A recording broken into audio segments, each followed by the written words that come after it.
부부간 의사소통, 노년의 슬기로운 대화. 노년의 슬기로운 대화. 부부가 몇십 년을 함께 살게 되면 서로를 얼마나 잘 알게 되며 의사소통은 얼마나 잘 될까.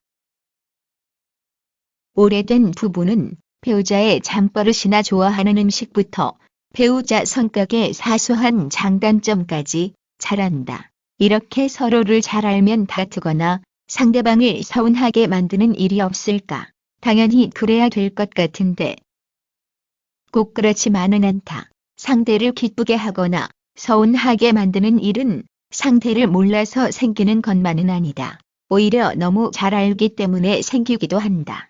70대인 남편이 골목에서 자전거와 부딪혀 가벼운 상처를 입었다. 부인은 남편과 함께 병원으로 가면서 계속 구시렁거렸다. 눈마땅하여 군소리를 자꾸 늘어놓음. 당신 또 앞을 안 보면서 걸어갔지요. 내가 뭐라고 했어요. 눈에 보이는 것을 다 보려고 하지 말고 걸을 때는 제발 앞 좀 보면서 다니라고 했잖아요. 사고 당해도 싸지 샤. 이 남편은 사실주의가 산만한 사람이다. 그래서 젊을 때부터 자잘한 사고를 많이 냈다. 아내는 당연히 이런 걸 알고 있다. 아내의 잔소리 또한 신혼 초부터 계속돼 온 것이다. 신혼 초부터 있던 문제라면 그 이전부터 있던 문제일 것이다.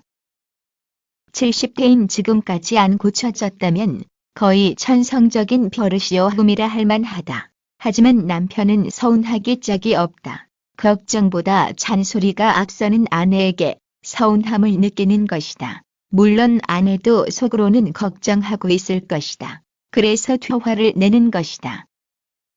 그러나 쉽게 고쳐지지 않는 것에 대해 몇십 년간 똑같은 잔소리를 하는 것도 올바른 태도는 아니다. 그 점은 아내보다도 오히려 남편 자신이 잘 알고 있을 것이기 때문이다. 특히 나이가 들면 의지하면서 약한 모습을 보일 상대는 배우자뿐이다. 노인이 되면 사회도 자식들도 자신을 대화 상대로 쳐주지 않는다. 그리고 노인이 될수록 실수도 많아지고 눈이 잘 안 보이거나 행동이 느려지게 마련이다. 사람들은 이런 면에 그리 관대하지 않다. 자기 편이 되어줄 사람은 오직 배우자뿐이다.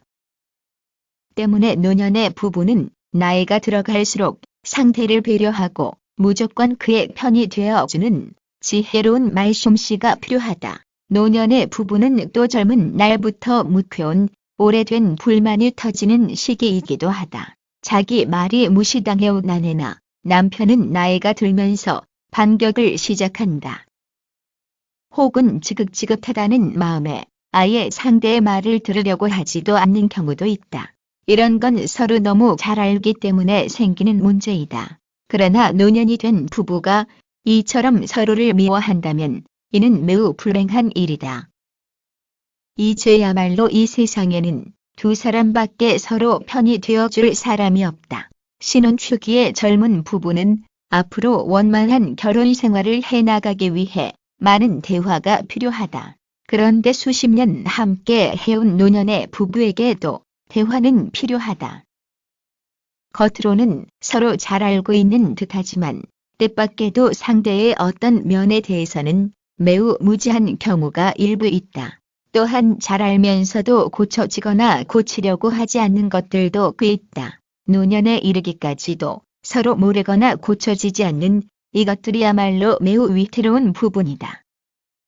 오래도록 혼자 억눌려온 감정이 깔려있기 때문이다. 노년의 부부는 배우자가 까닭 없이 신경질적인 반응을 보이면 섬세하게 반응해야 한다.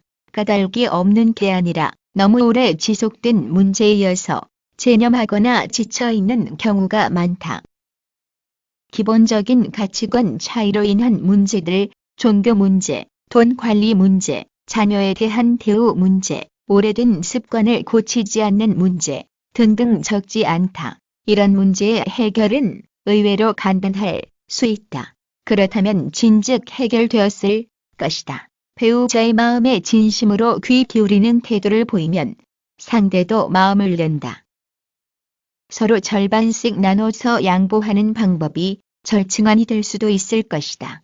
이제 남은 생이 그리 길지 않으니 웬만하면 절충점을 찾아본다. 노년기의 지혜는 겉으로 보이는 행동에 잘 반응하는 것과 말하지 않는 것을 느끼고 볼 줄 아는 데에서 나온다. 또한 행동으로 보여주는 것도 필요하다.